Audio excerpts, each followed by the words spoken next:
Honestly, what Zapier is doing here is something that every online business should be doing. What's up, you SEO legends? Welcome back to another video. Today, we're gonna be taking a look at Zapier and how they grew organically online. So there's a lot of really cool insights in this video. I really recommend you guys stick to the end. By the way, if you're new here, my name is Jaume. I'm head of SEO at a startup here in Barcelona. And in this channel, we cover strategies and tools to help you grow your online business. If you're interested in that, definitely subscribe. So if you guys aren't familiar with Zapier, they're a SaaS tool that connects applications and automates workflows. I've used it for a few of my own projects and it's a phenomenal tool, so I really recommend it. But what we're interested in today is their SEO and how they've grown online. So let's go straight into Ahrefs. The first thing I want to do is just take a look at the overview. I want to see how much traffic they have. They're getting 1.5 million monthly organic visits, which is phenomenal. 1.2 million organic keywords, a lot of referring domains, and a really high domain rating, which translate to their top 1,000 websites in their Ahrefs rank. However, that's great and all, but let's check out where they're getting their traffic and how they're doing it. So if we go into top subfolders, what we're gonna see is that there's two significant subfolders that are bringing in most of the traffic. So the first one is zapier.com/blog, and then the second one is zapier.com/apps. So let's take a look at the blog because there's a lot of really cool things that Zapier is doing here. So globally, it looks like Zapier is getting 1 million monthly organic visitors straight to their blog. Let's take a look at some of the keywords that they're ranking for. So we see keywords like best note-taking app with 33,000, pretty significant keyword difficulty. They're number 2. So another keyword like meeting scheduler, 3.9, they're number 1. I wanna see who they're ranking above. Their blog post is actually ranking above the Calendly homepage, which is pretty crazy. Above Doodle as well, they're definitely well known. There's other keywords like free project management software. Zapier is also number 1. So they're doing a lot of things with their blog. But the main question is, why are they targeting a lot of these keywords? Does Zapier provide project management software? Are they a meeting scheduling tool, or are they a note-taking app? The reality is they aren't. But Zapier works with a lot of these apps that have these applications and these type of functions, which allows them to write content about it, provide this great resource, and while they're doing that, they pitch their product and get a lot of users in through this great resource. So we also need to add to this that a lot of people might not actually know of Zapier's existence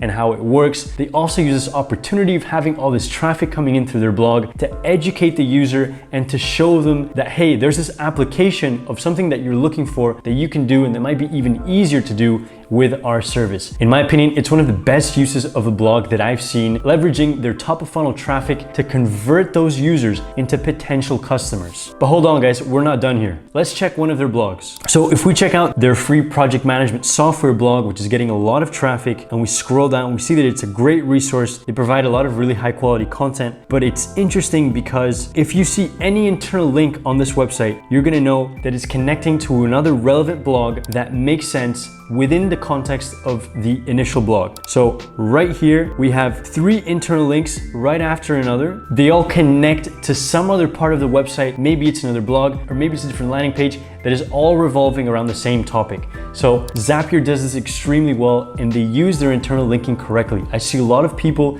that use their internal linking to connect to blog posts and to pages that aren't really related to what that blog post is writing about, right? So we need to use our internal linking correctly and make sure that we're actually linking out to relevant blog posts. But guys, it doesn't end here because as we saw before, the blog was only one of the big chunks of traffic. Let's go back into Ahrefs. Now that we're back in Ahrefs, there's another really interesting subfolder that's also bringing in a significant chunk, around 13% of the traffic in the US, and that's zapier.com/apps. So if we take a look at the keywords that they're ranking for this specific subfolder, we see some really interesting things. Still similar keywords like best note-taking apps, but we're gonna start seeing a pattern here. So we're gonna start seeing a lot of softwares plus the keyword integrations, right? So Flock integrations, Infinity integrations, Workast, the whole thing, Trello, and it keeps going on and on and on, right? So what's going on here? If we take a look at one of the landing pages, we're gonna see a really interesting insight. So Zapier is going out and they're creating landing pages for any possible app or service that they're working with and that they're creating integrations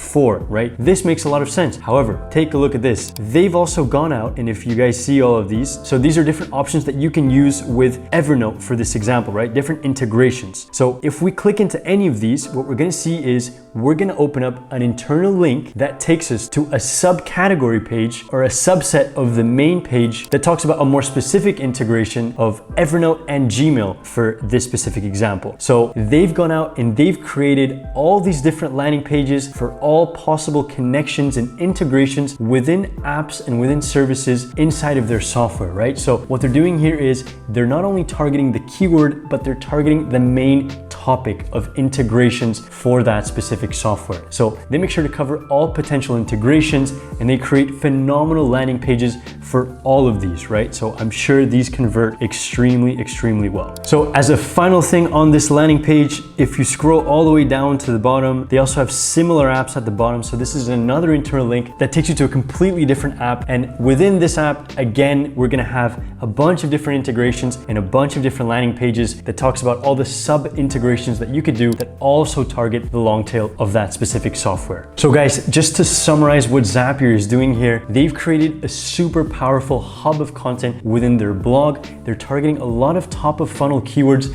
that aren't exactly related to them, but again, it's an application of their business and they're targeting it with phenomenal content, but at the same time tying in and pitching their own product. And finally, they're building a lot of landing pages at scale, which is bringing them a lot of traffic, kind of like Canva. Actually, I made a video about it last week. If you guys want to check it out right here. These landing pages cover the long tail of a lot of these topics, and it's bringing them a lot of really high quality traffic that is definitely converting well. So that's it, guys. I hope you guys learned from this. I'll see you guys in the next one.